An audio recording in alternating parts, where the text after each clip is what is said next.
हम लोग आज पढ़ने वाले हैं द सोल्जर पार्ट का ऑब्जेक्टिव क्वेश्चन। ठीक है, इसमें देखिए पहला क्वेश्चन क्या दिया हुआ है। पहला क्वेश्चन है आपका the poet in the soldier is depicting the mystery of dash.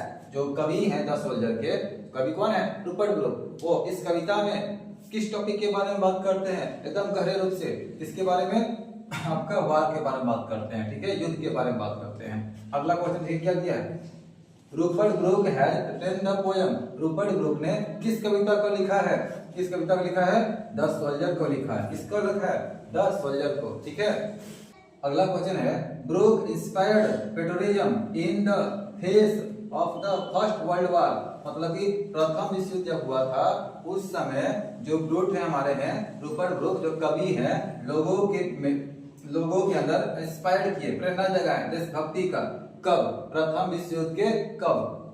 The fifth option है अर्ली, शुरुआत में, मिडिल या बीच में। जब प्रथम विश्व युद्ध शुरू हुआ उसके शुरुआत में। आंसर क्या हो जाएगा? अर्ली। क्या हो जाएगा? अर्ली। ठीक है, अगला क्वेश्चन है the poet expresses his indebtedness to. मतलब कि जो कवि हैं एकदम किसके बारे में गहरे रूप से बात करते हैं? किसके बारे में? इंग्लैंड के बारे में। किसके बारे में बात करते हैं? इंग्लैंड के बारे में बात करते हैं। अगला क्वेश्चन है the place where the soldier would be buried should be treated as the part of death after his death. जो द सोल्जर में वह जो जगह जहां पर कवि के मरने के बाद उसको दफनाया जाएगा, वो जगह हमेशा हमेशा के लिए किसका हो जाएगा? उसके मरने के बाद किसका हो जाएगा? इंग्लैंड का हो जाएगा। किसका हो जाएगा? इंग्लैंड का। अगला क्वेश्चन है the speaker of the poem the soldier is a dash. जो कवि है द सोल्जर के, वो क्या है? किससे से क्या है? एक सोल्जर है, सैनिक है। किससे से क्या है? एक सैनिक है, एक सोल्जर है। अगला Rupert Brooke is remembered as a dash. Rupert Brooke को याद किया जाता है किस रूप में? याद किया जाता है, बताइए किस रूप में? वार पोएट के रूप में याद किया जाता है। ठीक है, किस रूप में याद किया जाता है? वार पोएट के रूप में इनको याद किया जाता है। अगला क्वेश्चन है the images and prices of days run through both the stranger. दोनों स्ट्रेंजा में, पहला स्ट्रेंजा दूसरा स्ट्रेंजा, दोनों स्ट्रेंजा में किसकी इमेज के बारे में, किसकी प्रशंसा के बारे में कवि बात करते हैं? किसकी? इंग्लैंड की। किसकी? इंग्लैंड की। ठीक है, आगे देखिए क्या है।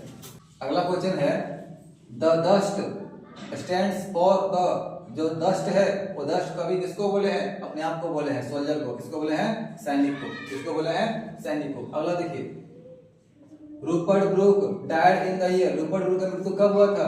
1915 में हुआ था। कब हुआ था? 1915 में। आगे देखिए अगला question the soldier is a dash poem. The soldier जो है कैसा कविता है? नेचर है, वार है, लव है कि नन है? वार कविता है। कैसा कविता है? वार। ठीक है, अगला है a pulse in the eternal mind no less. ये जो लाइन है इस लाइन के लेखक कौन है? Rupert Brooke. ठीक है, इस लाइन के लेखक कौन है? Rupert Brooke. अब पूछेगा ये लाइन कहां से लिया गया है? द सोल्जर से लिया गया है। अगला क्वेश्चन देखिए sonnet is a poem of dash lines. Sonnet में कितने लाइनें होती हैं?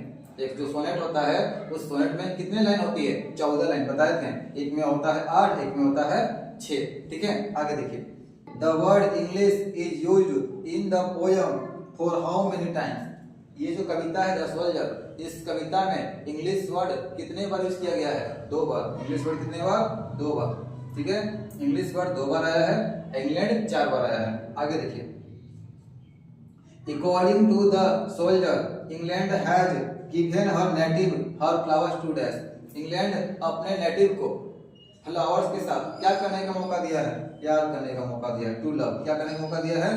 टू लव, प्यार करने का मौका दिया है। ठीक है, अगला क्वेश्चन है the soldier is a poem. The soldier कैसा कविता है? ठीक है, सिंबलिक कविता है, लिरिकल है या पैट्रियोटिक कविता है? एक पैट्रियोटिक कविता है, मतलब देशभक्ति कविता है। अगला देखिए the speaker is not afraid of. जो कवि है वो डरते नहीं है किसी से? डेथ, मृत्यु से नहीं डरते हैं। किसी से नहीं डरते हैं? मृत्यु से नहीं डरते हैं। अगला क्वेश्चन है the term concealed stands for in the poem soldier. Soldier कविता में ये जो कंसील्ड वर्ड है इसका मतलब क्या है? हिडन मतलब छुपा देना। क्या हो जाएगा? हिडन। आंसर क्या हो जाएगा? हिडन। ठीक है, हिडन मतलब छुपा देना, कंसील्ड मतलब छुपाना या दफनाना। तो यहाँ पे क्या दिया रहा है? हिडन। हिडन मतलब क्या होता है? छुपा देना।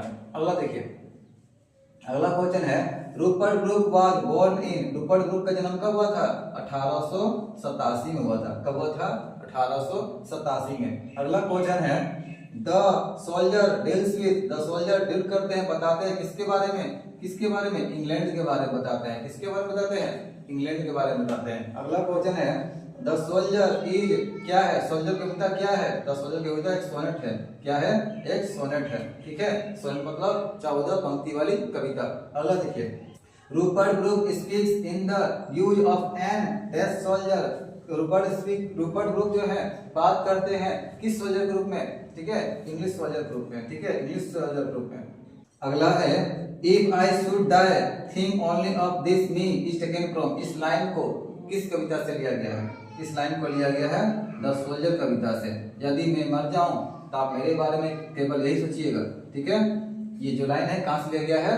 द सोल्जर कविता से लिया गया है। अगला क्वेश्चन है the word England is used in the poem for how many times. ये जो वर्ड है इंग्लैंड वर्ड कविता में कितना बार आया है? इंग्लिश वर्ड 2 बार आया है और इंग्लैंड वर्ड 4 बार आया है। इंग्लैंड कितने बार आया है? 4 बार। ठीक है,